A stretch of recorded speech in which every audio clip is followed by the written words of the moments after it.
London की भीड़-भाड़ और रंगीन चहल पहल से दूर एक शांत सी गली में एक छोटी सी दुकान थी। पट्टड़ीदार, पुरानी, साधारण।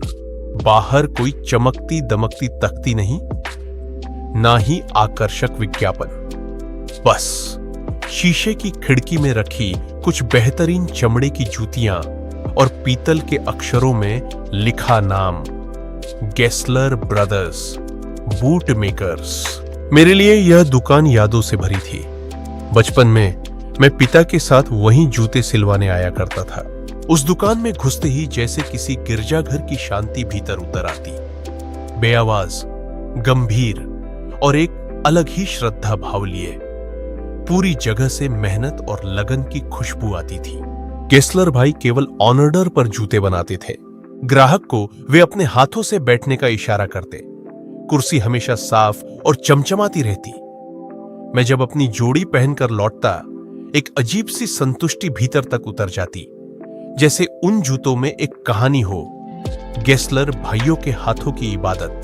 एक बार मैंने शिकायत की, पिछली जोड़ी में हल्की सी आवाज आने लगी है। ऐसा नहीं होना चाहिए था। लाओ देखूंगा, अगर ठीक ना हुआ बिल से घटा दूंगा। फिर एक दिन मैं बड़े नामी फर्म से खरीदे जूते पहने गया। गेस्लर ने नीची नजर से देखा, जूते को पलटा और सहज स्वर में बोले, ये मेरे बनाए नहीं हैं। बड़े लोग विज्ञापन करते हैं, अच्छा काम नहीं। उनके शब्दों में कहीं मजबूरी, कहीं अपनी कला के लिए छिपा हुआ दम्भ था। मुझे लगा उनकी कला को वह इज्जत नहीं मिलती जिसकी वह हकदार थी। इसके बाद मैंने उन्हें सहारा देने के लिए एक साथ कई जोड़ियां बनवाई। वे सालों साल चली, न टूटती न बेमेल होती। समय गुजरता गया। एक बार लौटने पर पता चला बड़े भाई अब नहीं रहे। दुकान वैसी ही शांत लेकिन थोड़ी अकेली लगी। मैंने फिर जितना बन पड़ा ऑर्डर दिया।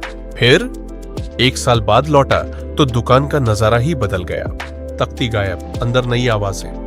मैंने पूछा, गेस्लर कहाँ हैं? वो अब नहीं रहे, भूख से चले गए। सबसे अच्छा चमड़ा लेते, दिन रात मेहनत करते, मगर खुद पर खर्च नहीं करते थे। तेजी नहीं थी ना कोई विज्ञापन। ग्राहक कम होते गए। मेरी पलकों पर नमी उतर आई। धीमे से मैंने कहा, हाँ, उन्होंने सचमुच बड़े अच्छे जूते बनाए थे। और उस भीड़ भाड़ वाली गली में कुछ देर के लिए मुझे गेस्लर भाई फिर से उन चमड़े की खुशबू में अपने हुनर के मंदिर में खड़े नजर आए।